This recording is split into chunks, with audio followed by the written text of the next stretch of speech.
this is my lord. Yes. Attorney, yeah. That's us there. And we a lot of smoke I want to be in a diaspora right now. The divorce rate is just out of this roof, and you check a background from no foundation from the foundation of that relationship. For me, more and if I cause Kaliabu, okay. And I tell you why. If only you try to befriend a person, not a boyfriend, girlfriend, or the no you try no. When you try no, you got ways you. You have to be honest. You got 1 year is you. Obuni gwala onye anwe eziokwu na-asị ọ chọpụta nsogbu na-adị. So if anyone ijeke ndị America na-enwe issue 95% bụ agwala eziokwu from beginning. Some of the kids were born in America, but they know that from somewhere. Yeah. And they come and see what you are doing. There's no way they can forget where you come from. Trust me. If the kids come and see this is daddy's, this is daddy's, this is daddy's, this is daddy's, they're not going anywhere. You know, my first son, first time I brought him home, he was 3. Yeah. By myself. I even sent him to school in Abuja for 1 year. Okay. Yes. Wow. You gotta bring them. My daughter is coming here next month on her own. Some of these kids, the Jewish people, all of them have homes in Israel, in Tel Aviv. No matter how long they've been in America, even 100 generations, they must have home there and always go there. So, and you see, the Jews and the Igbos have the same kind of mentality. Nancy Gambata no na my obim ka go oji asi onye ichia no moji. So onwe okpu di nisi akpu be ka go oji. Onwere egbu.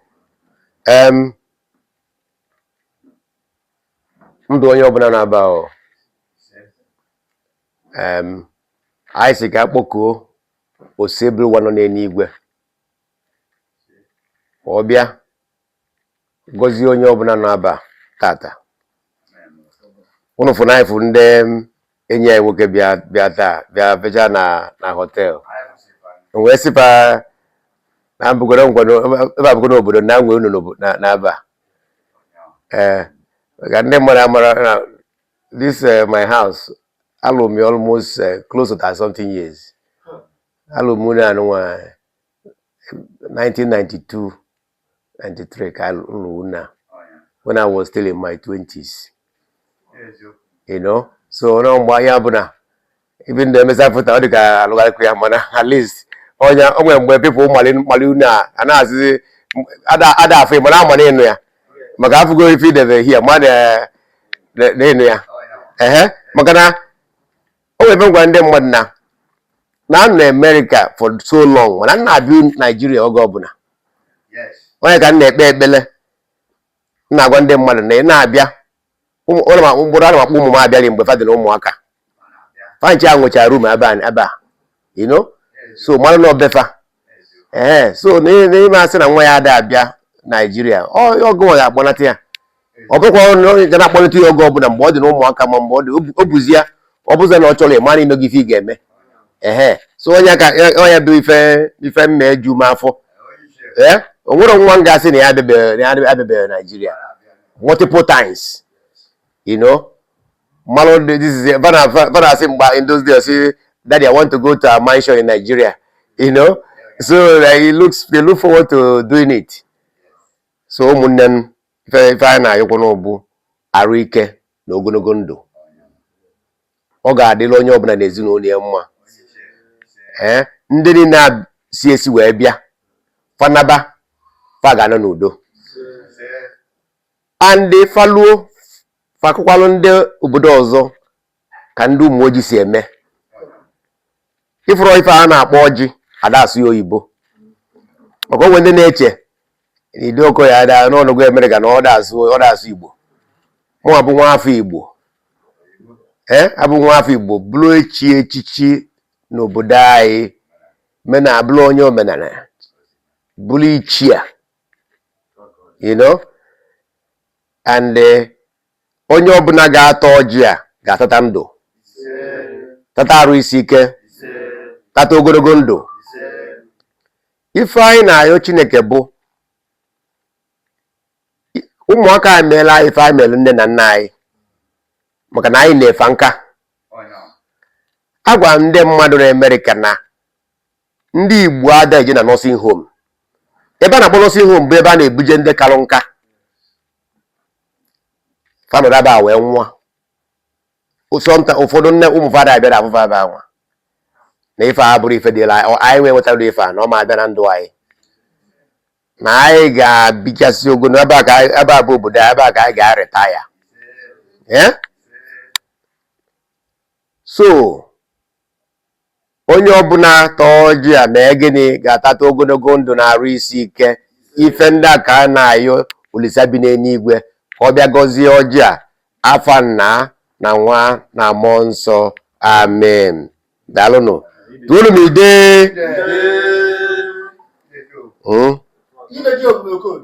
Nwanne m daalụ.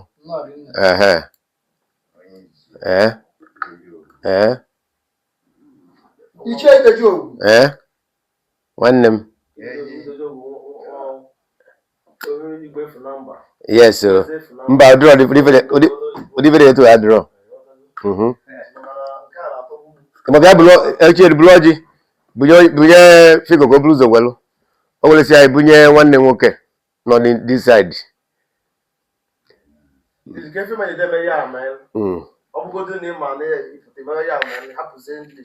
Mba nọ o nwere ka gelezi ndị mmadụ. So ịma na agosigo m ọjị nke a bụrụ ka atụalụ ndị nna nna anyị fa mmanya na ana. Ịnọ ọjị ọ ndị na-echedo ife be anyị n'obodo. So oge ọbụla anyị bịa abịa tụalụfa nkwụ na ana fee wee ọdịnala anyị ka ọ bụ obi wee na-adịfa mma. So emeza kịta akpọpụ ya isi jee tụalụfa nkwụ etu a ka ọ dị. So Chineke ya ga-emekwa etu nsi kwu maka ọjị. Onye ọbụla metụrụ nkwụ ọkụ ọnụ ogologo ndụ na arụ isi ike. Ajọ mmadụ ama afụkwa ya, ajọ mmadụ afụ ya. In fact, ajọ mmadụ ama afụ ya na ajọ mmụọ adị afụ. Nwere ife bụ ajọ na ajọ mmadụ bụ ajọ mmụọ. Unu afụrụ na mụ na ndị a na-eme ife a nwee ife ndị be anyị na-akpọ si na ụzọ a bụ ụzọ mmiri, nke a bụrụ ụzọ nkụ. Mana mmekọ mụ na ụlọ ama abụkwa ụzọ nkụ, maka ụzọ nkụ abụrụ straight way. Iwe ike si ebe akpa nkụ echi si ebe akpa. Mana ụzọ mmiri bụ one way anwa, mmiri anwa adịghị emuvu ya bụ eziokwu na arụ ịfụnanya n'ime ọfụma bụ ụzọ mụ na ụlọ. Ka Chineke gọzie mmanya ka anyị ṅụọ asọ Kraịst adịnwe n'anyị. Amen.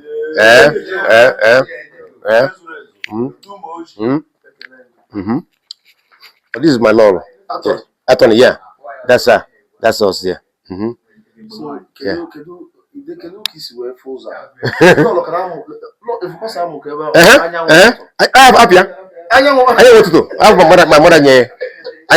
that's her name. Wow. So it's wonderful. Yes. And, Yes. Yes. No guy, man. No guy. Okay, my wedding. Okay, yeah. I'm a wedding na 1998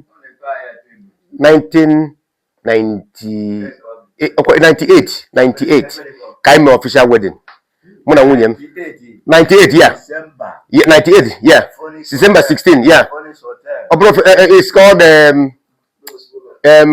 it's called the hotel. No, GRA. In case, yes, 16th December. Yeah, you're correct. Yeah, yes, 98. My wedding before I'm born in America. He followed me 6 months because I was a citizen, so I got her fiancé visa. So I took her 1 month after she joined me. You were a citizen, or she? No, I was 98, and I was already a citizen. So I've been a citizen since. I wanted to ask you, and this time now is good. Yes. It's a nice time to ask the people. Yes. Because some of our brothers who are in America are suffering. Yes. By like Yes. Unless you hit each one issue like I take over whatever. Can if you want to because people are not discouraging to come home to a marriage. But if you know that not cause the issue or look at why well, for me, I'm more about you, Jim Massey.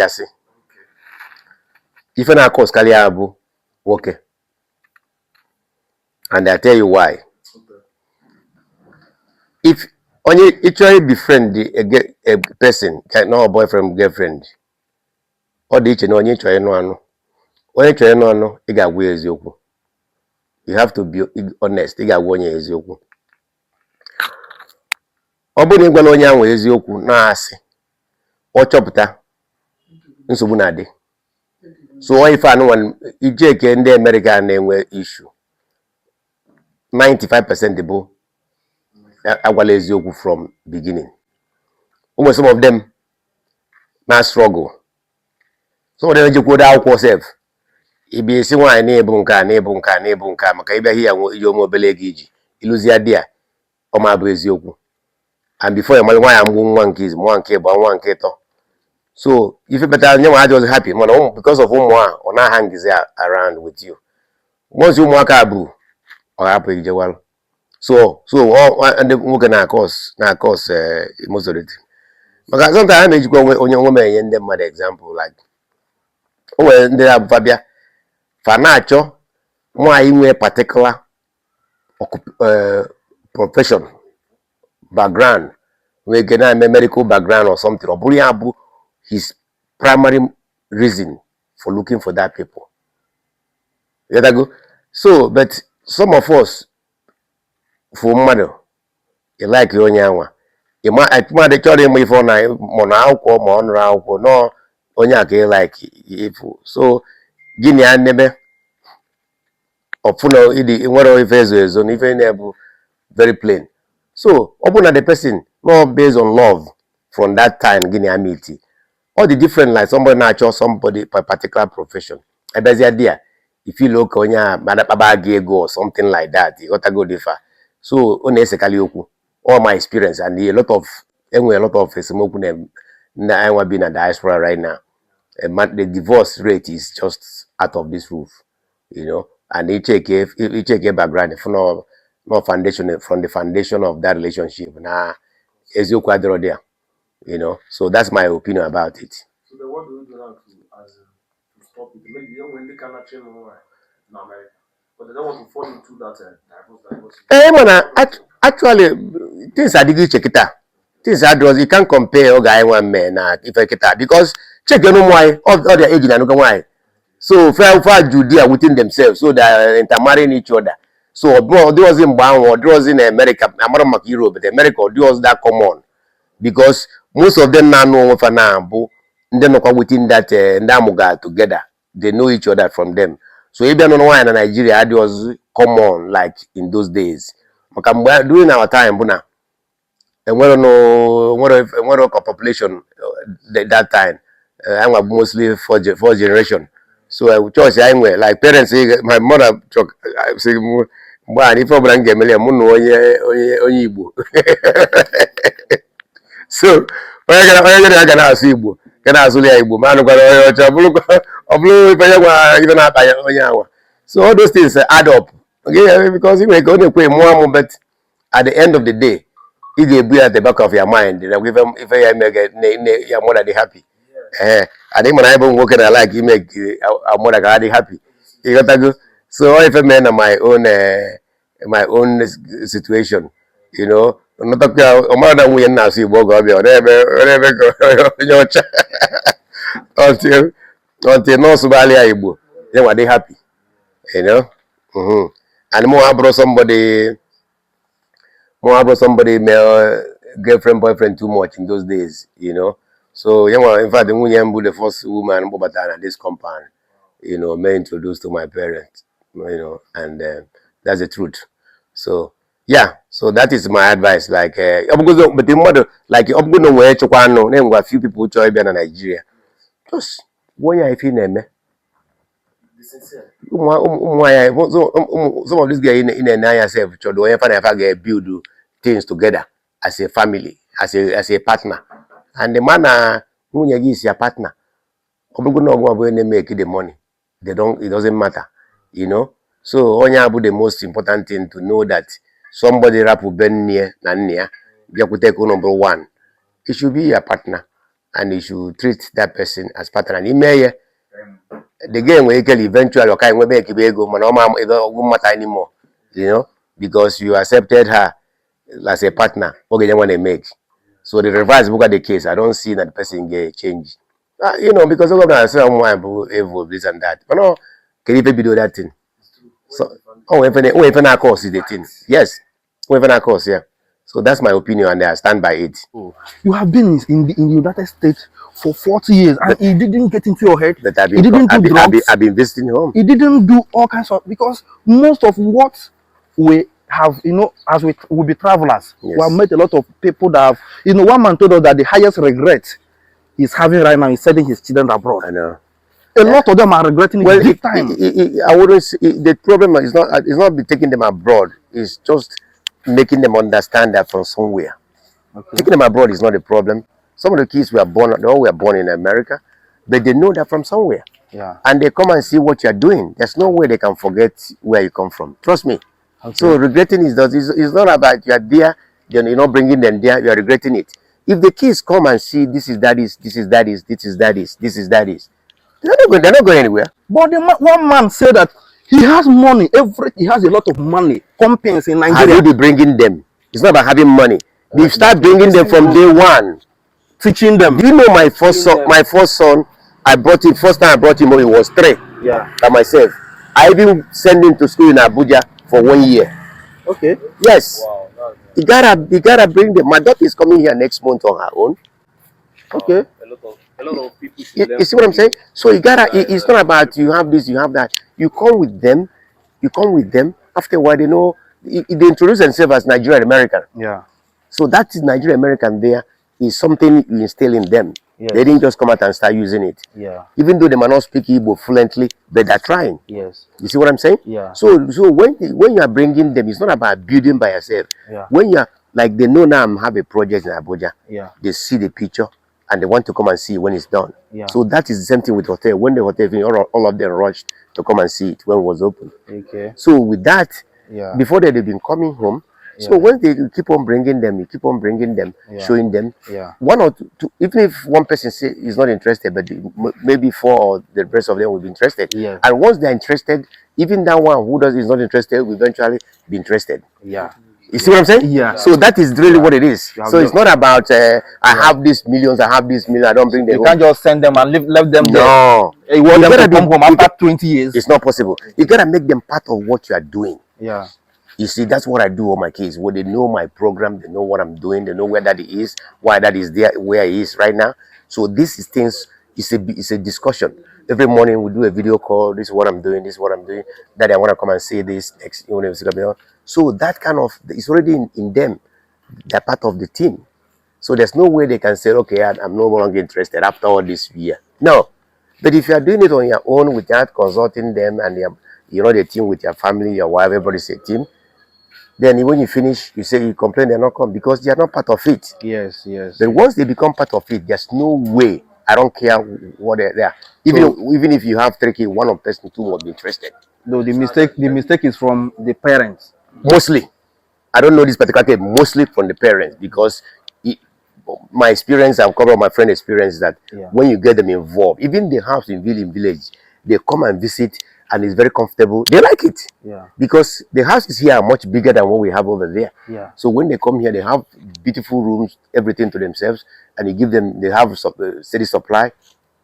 They want to visit home. Some of these kids, the Jewish people, all of them have homes in Israel, in Tel Aviv. No matter how long they've been in America, even 100 generations, they must have home there and always go there. So, and you see, the Jews and the Igbos have the same kind of mentality. Okay. We always believe, trust me, there's no Igbo man that doesn't, most Igbo, in fact, all Igbo people love their country. Yeah. Even if, they do. That's why they go home and build all these big houses, because they love where they come from. So, the same thing with our kids. It's same blood, but you gotta. It's orientation. You gotta orientation. You gotta let them know what you're doing. You gotta carry them along from day one. You know, some of them will give even ideas. My kids love the idea of hotel because they travel a lot. Okay. So when we are doing, even my son, we are suggesting for me the kind of decoration we're gonna, So Yeah. now they're already part of it. Yes. So there's no way they can say they are no longer part of it. Yeah. And they don't want to go and see it. You see what I'm trying to say? Yeah. So that's really You have just that's my answer to that guy's problem.